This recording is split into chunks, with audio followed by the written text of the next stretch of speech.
Welcome back. Right now we are joined by musician and humanitarian Skandra. She is a multi-talented individual. We are so lucky to have her right here on Park City Television. Skandra, welcome. Hi, thank you so much for having me. Well, thank you for being with us today. I'm looking forward to learning more about you, your career, and in fact, let's start with the early days of your music career. It actually started at quite a young age when you won a poetry contest. That's right. I started playing piano when I was about 4 or 5 years old, and then I started writing poetry around like 10 or 11. And I think it was just a natural progression of merging the two into songwriting. And I started my first band when I was 12 years old. And after that, you've been writing. You were able to tour with a band at a very young age as well. Yeah, I was very lucky to have supportive parents because I wanted to quit school and tour the world with my bands when I was about 14, 15 years old. So I did that. I did just that, and I learned quite a lot. What are some things that you did learn while touring in those early days? I think it was getting adjusted to really hard work, late hours, and also just the importance of really connecting with audiences and I guess the interaction you have with people that you don't know. And I don't think it's something you learn normally very young. Do you attribute your career being launched by your songwriting, by touring with this band? Really, what was the catalyst that got this going? I think I became very passionate at a very, very young age, almost delusionally so, that I just wanted nothing more than to make art for the rest of my life. And so I think that motivation really pushed me to work really hard for it. And after you toured at a very young age, in your early teens actually, what did you do next? I started actually, I mean, I've had several bands, but I started scoring films, and I basically just launched a composing company with a friend of mine, and we scored a ton of short films and feature films and commercials, and that was kind of a really good use of my music theory training. So did that and then went back to creating my own music again. And in fact, you've recently released some of your own music. Tell me more. Yeah, I actually recorded songs last year in November, and I was going to release them in March, but the pandemic hit.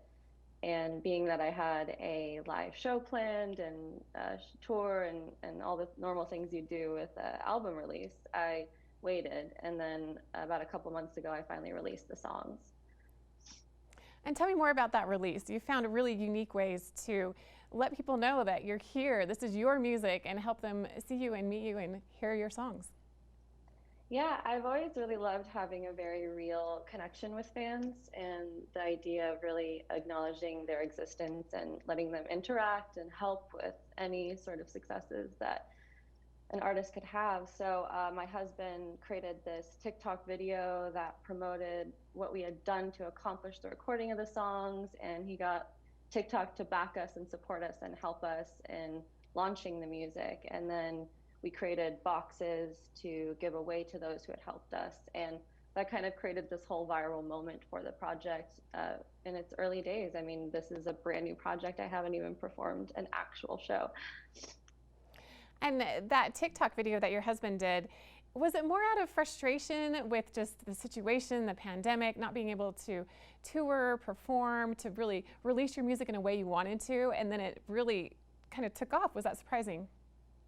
It really was. I actually was frustrated is definitely the right word. I felt like, what's the point? You know, and I think times like these can make you feel that way. And he said, well, it's amazing. We have to get it out there. And he's obviously a very good husband. And he really just made that whole video on his own. And I didn't expect much of it. The first night we had 1,000 streams, and I went to bed happy.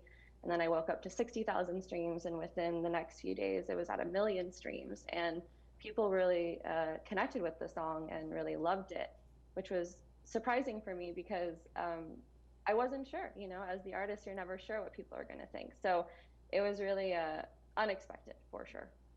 Well, and I'm impressed with how you're really thinking outside the box to make this work. You really took advantage of that publicity you got through that video that your husband made, and then talk about these boxes, these packages that you sent out to fans.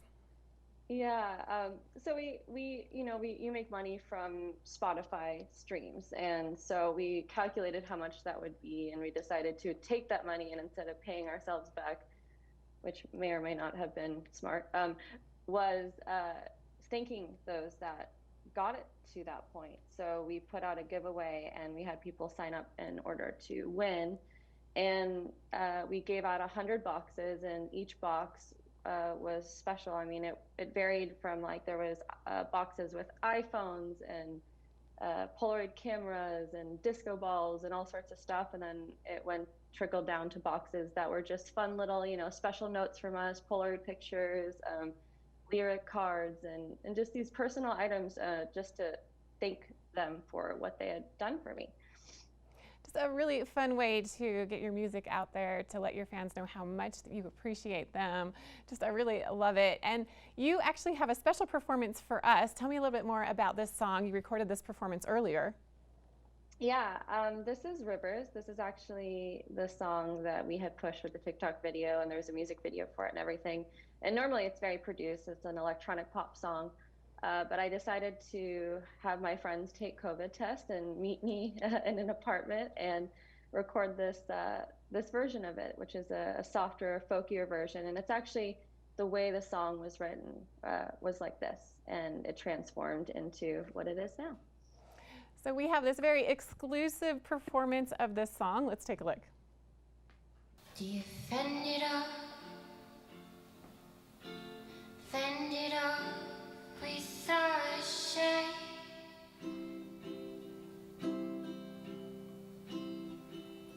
That you had it all. Grab my heart with your strength.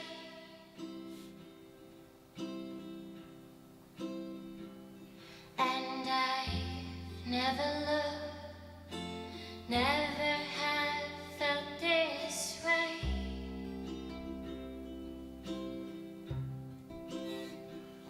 And I'd rather go back to the start and stay.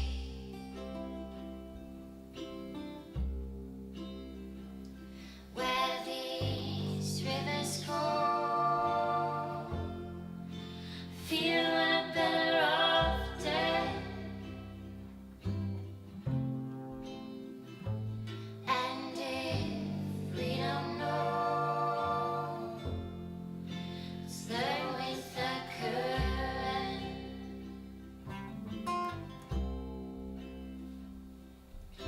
My body's weak, my soul's asleep in your bed.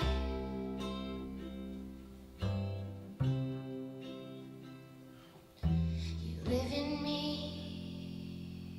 I'm alive in you, no matter what we've said.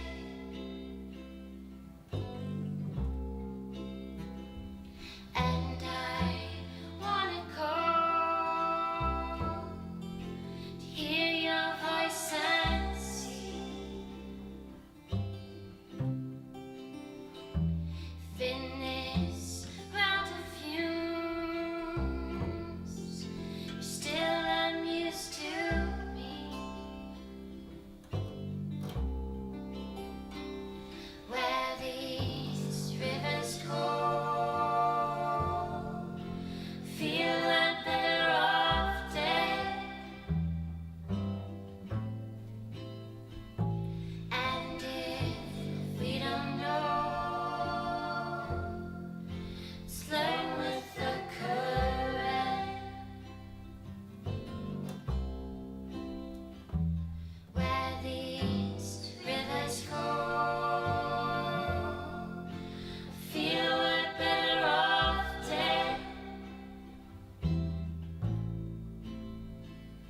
And if we don't know, let's learn with the current.